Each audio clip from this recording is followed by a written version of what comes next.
జయశంకర్ భూపాలపల్లి జిల్లా కేంద్రంలో ఘనంగా సర్దార్ సర్వాయి పాపన్న గౌడ్ 374వ జయంతి వేడుకలు నిర్వహించారు. ఈ కార్యక్రమానికి ముఖ్య అతిథిగా ఎమ్మెల్యే గంట్ర సత్యనారాయణరావు పాల్గొన్నారు. ముందుగా సర్దార్ సర్వాయి పాపన్న చిత్రపటానికి పూలమాలలు వేసి నివాళులర్పించారు. ఈ సందర్భంగా ఎమ్మెల్యే గంట్ర సత్యనారాయణరావు మాట్లాడుతూ తెలంగాణ ధీరత్వాన్ని శతాబ్దాల కిందటే రాచరిక నిరంకుశత్వానికి వ్యతిరేకంగా పేద ప్రజలను సంఘటితం చేసి రాజకీయ సామాజిక సమానత్వమే మూల సూత్రంగా గోల్కొండను ఏలిన బహుజన చక్రవర్తిగా సర్వాయి పాపన్న గారి చరిత్ర అసామాన్యమైనదని కొనియాడారు.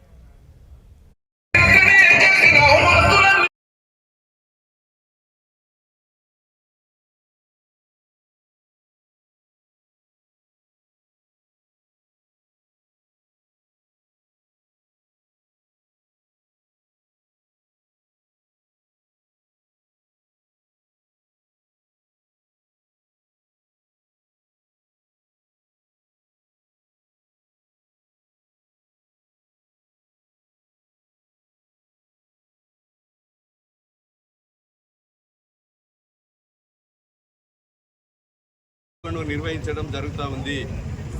ఒక సర్దార్ సర్వాయి పాపన్న ఒక కులానికి చెందినవాడు కాదు. పేదలకు అండగా, బడుగులకు అండగా, బలహీన వర్గాలకు అండగా, అన్యాయం ఎక్కడ జరిగినా, అవినీతి ఎక్కడ జరిగినా ఈరోజు దోపిడీదారుల గుండెల్లో ఈరోజు ఒక వణికిచ్చినటువంటి వ్యక్తి సర్దార్ సర్వాయి పాపన్న. ఈరోజు ఈ నియోజకవర్గంలో, ఈ జిల్లాలో మొదటిగా ఈరోజు బలహీన వర్గాల వ్యక్తి, పోరాట యోధుడు, ఈరోజు పేదలకు అండగా నిలిచినటువంటి స్టాచ్యూను మనము ఈరోజు దమ్మన్నపేటలో నేను స్వయంగా అతని యొక్క స్టాచ్యూను కొనిచ్చి దమ్మన్నపేటలో మరి ప్రతిష్ట చేయడం జరిగింది.